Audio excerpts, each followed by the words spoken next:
नमस्कार दोस्तों, आज मैं आपको सुनाऊंगा कौवा और दुष्ट सांप। एक बार की बात है, एक जंगल में किसी पेड़ पर कौवे का एक जोड़ा रहा करता था।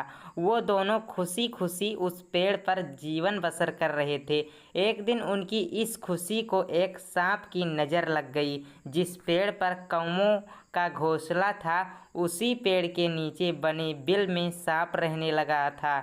जब भी कौवों का जोड़ा दाना चुगने के लिए जाता, सांप उनके अंडों को खा जाता था और जब वो वापस आते तो उन्हें घोंसला खाली मिलता था। लेकिन उन्हें पता नहीं चल पा रहा था कि अंडे कौन ले जाता है। इस प्रकार से कई दिन निकल गए।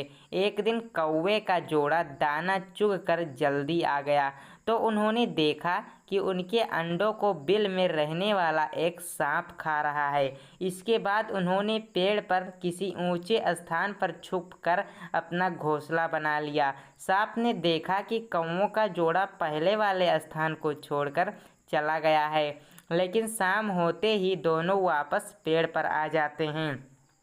इस प्रकार कई दिन निकल गए। कौवा के अंडों में से बच्चे निकल आए और वो बड़े होने लगे। एक दिन सांप को उनके नए घोंसले का पता चल गया और वह कौवों के जाने का इंतजार करने लगा।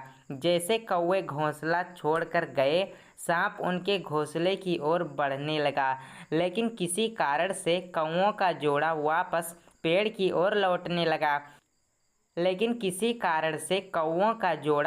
वापस पेड़ की ओर लौटने लगा। उन्होंने दूर से ही सांप को उनके घोंसले की ओर जाता देख लिया और जल्दी से वहां पहुंचकर अपने बच्चों को पेड़ की ओट में छुपा दिया। सांप ने देखा कि घोंसला खाली है तो वह कौवों की चाल समझ गया और वापस बिल में जाकर सही मौके का इंतजार करने लगा। इसी बीच कौवे ने सांप से पीछा छुड़ाने के लिए एक योजना बनाई। कौवा उड़कर जंगल के बाहर बने एक राज्य में चला गया। वहाँ एक सुंदर महल था। महल में राजकुमारी अपनी सहेलियों के साथ खेल रही थी।